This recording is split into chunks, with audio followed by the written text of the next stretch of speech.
Ontem, no dia 3 de março, foi o Dia Mundial da Audição. E influenciado por isso, eu resolvi falar um pouco sobre essa que é a principal ferramenta, o principal recurso que alguém que deseja viver de trilha sonora pode ter. O mais legal é que as pessoas vivem me perguntando qual o recurso, qual a ferramenta que ela deve adquirir primeiro, qual que ela deve investir primeiro. E a principal, a que mesmo depois de você adquirir todas as outras, você deve continuar investindo, desenvolvendo e cuidando, você já nasce com ela, que é a sua audição. Bom, eu sei que o Dia Mundial da Audição foi ontem, né? Dia 3 de março. Foi ontem, mas mesmo assim eu resolvi fazer esse vídeo aqui, tanto porque esse assunto é muito importante, eu não poderia deixar de falar sobre ele, né? Quanto porque mesmo que eu fizesse no dia exato, eu não teria nenhuma garantia de que você estaria assistindo no exato dia 3 de março. Porque pode ser que você esteja assistindo hoje, dia 4 de março, pode ser que você assista amanhã, daqui a uma semana, 3 meses, um ano, enfim. A ideia é te falar de algo muito importante para quem realmente quer viver de trilha sonora. É uma data que instiga a gente a prestar mais atenção nessa pequena, mas ao mesmo tempo gigante pela importância, né? Parte do nosso corpo. Que, como eu disse, eu costumo dizer aqui que é o principal recurso que alguém que quer viver de trilha sonora deve investir. Se eu fosse aconselhar algo a investir, em primeiro lugar seria: invista na sua audição. Ou melhor, invista no desenvolvimento perceptivo do seu ouvido interno. Ah, mas como assim, né? Desenvolvimento perceptivo? E que ouvido interno que é esse? Calma. Quando eu falo de desenvolvimento perceptivo, eu quero dizer simplesmente para você desenvolver a sua percepção, a percepção da sua audição. Mas eu não falo também só da audição de modo geral, mas do ouvido interno. E quando eu falo ouvido interno, é uma forma até subjetiva de falar do seu ouvido pensante. Ah, tá bom. Agora o cara ficou louco, né? Ouvido pensante. Pô, Ricardo, mas como assim? Calma, tá? Mais uma vez, calma aí que eu vou te explicar tudinho, tá bom? Ouvido pensante foi só uma brincadeira, tá? Eu só resolvi parafrasear aqui o título do livro O Ouvido Pensante, de Murray Schafer. E, inclusive, é um livro excelente, tá? Que eu indico muito e que vai te ajudar muito a entender melhor e de forma muito mais aprofundada isso tudo que eu estou falando aqui. Mas, resumindo a ideia, como eu falo, quando eu falo ouvido interno e até mesmo ouvido pensante, eu estou falando da sua percepção auditiva, da sua capacidade de apreender os sons através do sentido da audição, transformar ele em informações para o seu cérebro e decifrar essas informações através dos seus conhecimentos e experiências. Esse todo é o processo da percepção auditiva, tá bom? A percepção auditiva é aquela capaz de reconhecer e diferenciar notas musicais, timbres, ruídos, vozes. E quando eu falo que meu principal conselho a quem deseja viver de trilha sonora é investir na audição, é desenvolver a percepção do ouvido interno, eu quero dizer que essa é realmente a sua principal ferramenta. Seja para o trabalho com a música, para o trabalho com a composição, com o Foley, com a mixagem, o trabalho com o desenho de som, com o som direto, enfim.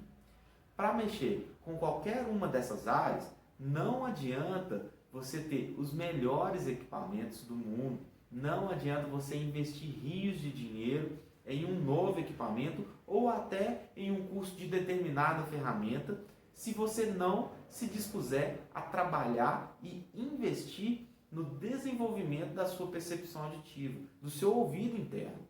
E quando a gente fala de ouvido interno, a gente pode dividir ele em dois tipos, tá bom? Que são o ouvido absoluto e o ouvido relativo.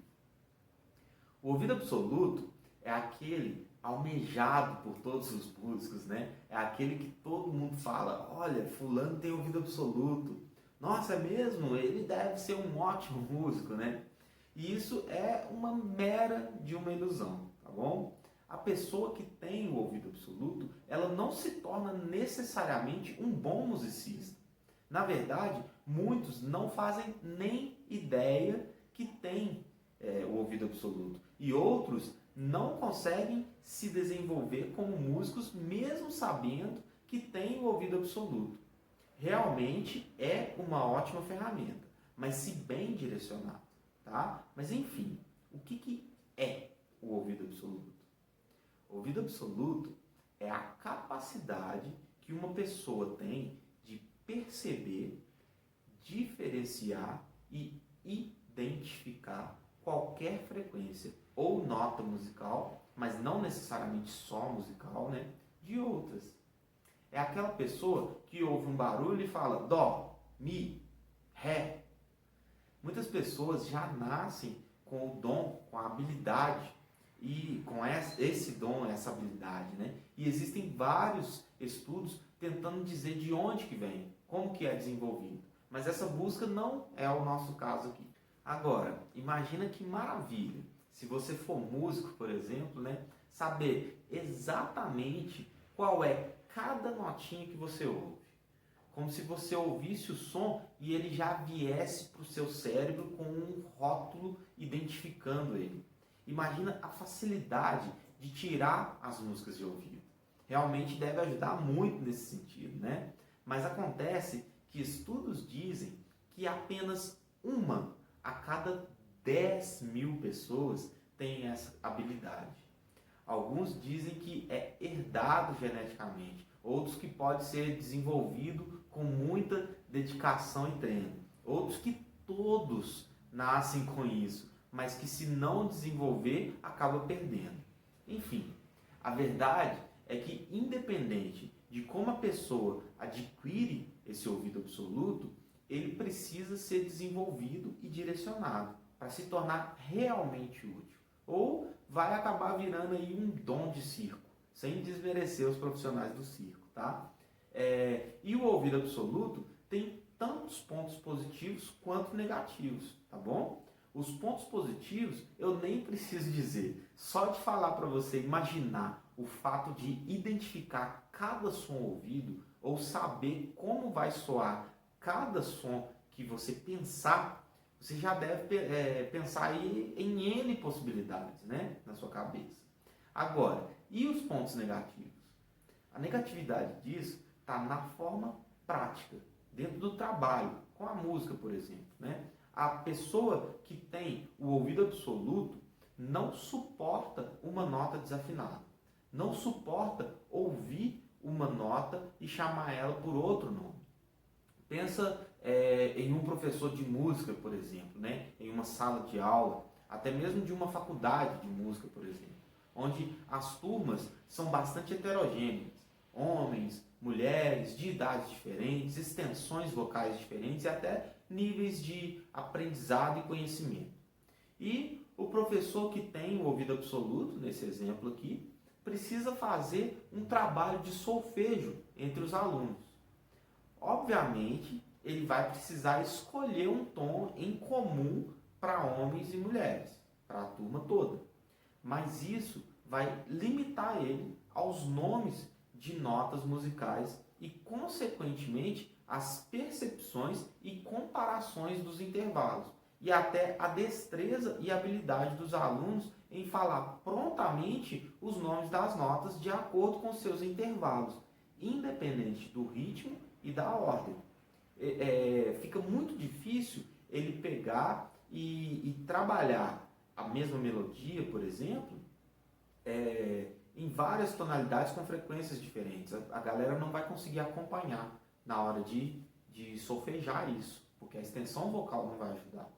Se ele quiser trabalhar na mesma tonalidade, ou seja, mantendo as frequências, mas mudando os nomes das notas, para que os alunos desenvolvam essa destreza, ele e qualquer outro da turma que também tiver o ouvido absoluto vai ter extrema dificuldade.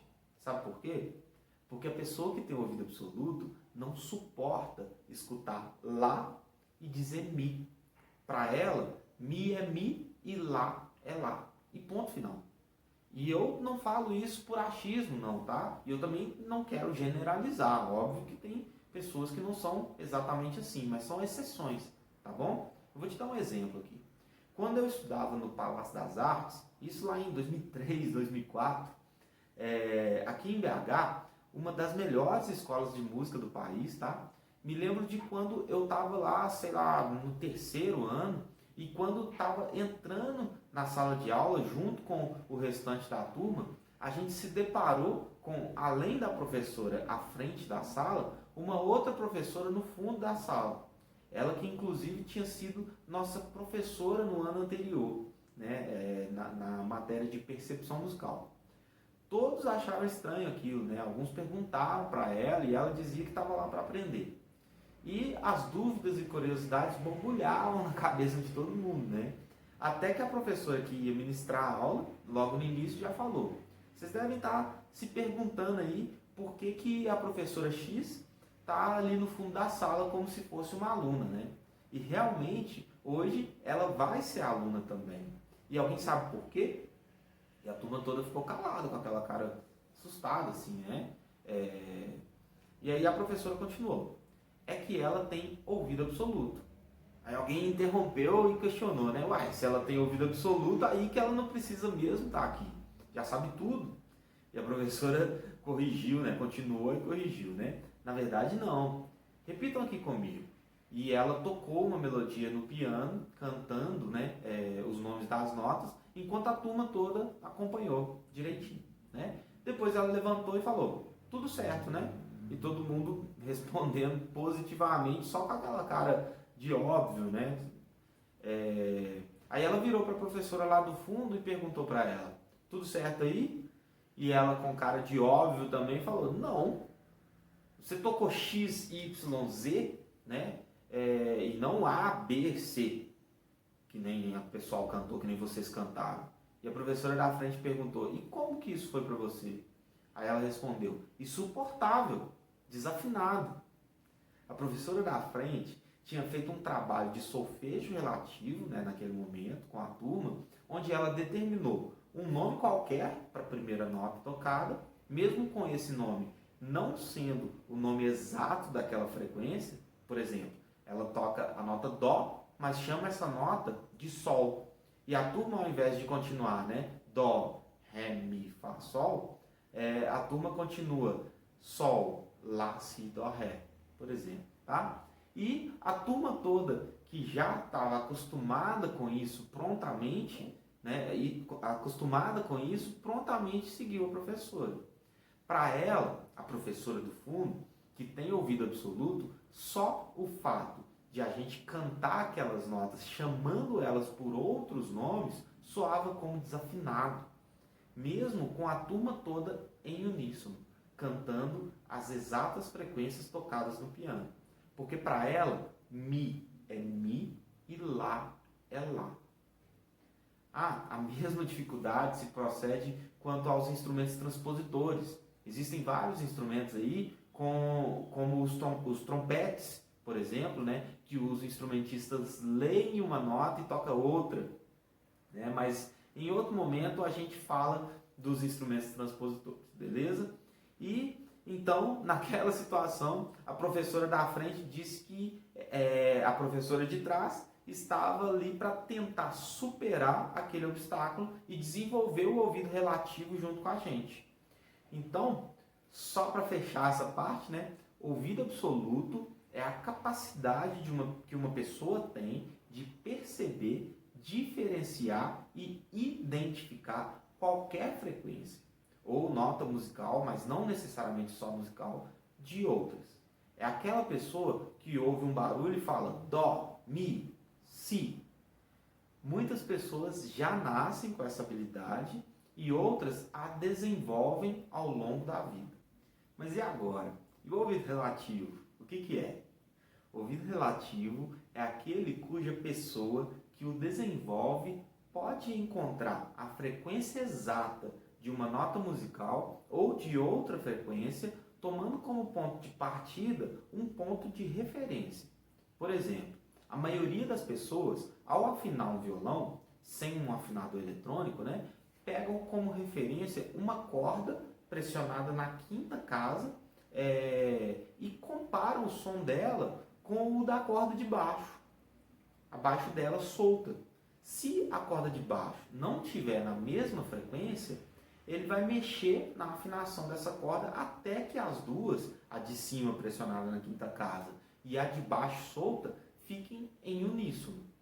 Essa foi uma afinação de forma relativa, ou seja, foi usada uma referência específica para se chegar a um resultado. Para a pessoa que tem ouvido absoluto, bastava falar qual o nome da nota em que cada corda seria afinada e ela afinaria cada corda de acordo com a frequência exata que ela já tem definida na cabeça. Já a pessoa com ouvido relativo sempre vai usar um som como referência, um outro som como referência, mesmo que seja para encontrar outra nota, senão aquela exata da mesma frequência que ela tomou como referência. Tá? Por exemplo, se você der uma referência sonora específica para quem tem ouvido relativo e chamar essa referência de Dó, por exemplo, a pessoa que tem esse ouvido relativo desenvolvido e trabalhado vai poder encontrar as frequências de todas as outras notas da escala proporcionalmente àquela referência inicial.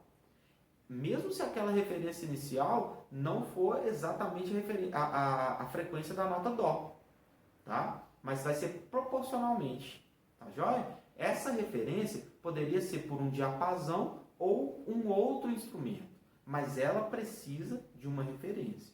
Algumas pessoas com ouvido relativo possuem a percepção de uma ou de outra nota de forma absoluta e usam de forma relativa essa nota, ou seja, como referência para identificar ou emitir alguns sons. Mas isso não quer dizer que ela tem um ouvido absoluto.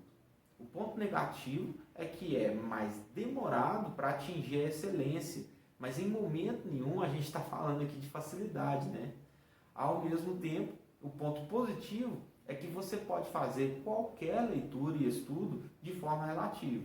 Vamos supor que você quer treinar o seu ouvido e, ao mesmo tempo, a sua destreza nos intervalos e relações entre as notas musicais, mas a melodia em que você está treinando, no momento, tem uma extensão grande que qualquer mudança, por mais pequena que seja, vai te causar dificuldade, porque a sua extensão vocal não aguenta. A melodia está em Dó, mas você gostaria de treinar a relação entre as notas da tonalidade de Fá com a mesma melodia. Facilmente você pode cantar na mesma frequência, porém alterando apenas a nomenclatura das notas, coisa que para quem tem o ouvido absoluto é muito difícil. E ainda não há nenhuma dificuldade para quem tem o ouvido relativo em tocar um instrumento transpositor.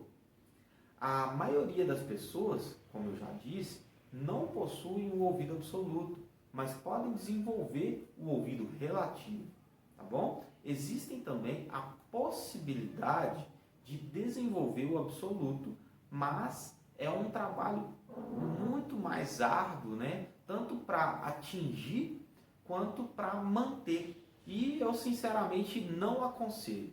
Se eu puder te dar uma dica quanto a esse assunto, a dica é: desenvolva seu ouvido relativo, mesmo que você tenha o ouvido absoluto. E voltando à ideia principal do nosso post, que é a comemoração do Dia Mundial da Audição, que na verdade foi ontem, dia 3 de março, eu acho importante falar aqui também sobre os cuidados que você deve ter com a sua audição. Falar para você cuidar da integridade física do seu aparelho auditivo. E é bem rápido e simples, tá? Eu vou te dar 4 toques que já vão te ajudar bastante aí. Primeiro, evite o uso prolongado de fones de ouvido. O uso exagerado pode te causar problemas permanentes na sua audição, além de problemas pontuais, como dores de cabeça, zumbidos, irritabilidade. Os fones jorram o som direto para dentro do seu aparelho auditivo, e isso pode danificar as células ciliares, que são pequenos ossinhos, mais finos que um fio de cabelo, que vibram ao contato com a frequência do som. E quando elas são excitadas, né, esses ossinhos são excitados de forma exagerada, com volume muito alto, por exemplo, eles vão se quebrando, e com o tempo essa sobrecarga toda pode gerar lesões que vão diminuir a sua capacidade auditiva. Eu li uma vez, né, um artigo de um médico, que 5 minutos é o tempo máximo que você deve usar fones de ouvido no volume mínimo, aqueles fones tipo fone de celular, né, que fica intra-auricular, né, isso sem te prejudicar. 5 minutos, tá? E eu sei, a cada dia as pessoas estão cada vez mais ali no mundinho delas, então elas estão com o celular na mão e o fone no ouvido, o celular no bolso e o fone na orelha, com o computador ali na frente e o fone na orelha, né? E nós, que trabalhamos com música, com som, com ruídos, com trilha sonora, como que a gente faz? Vamos desistir? Não, dá umas pausas, tá?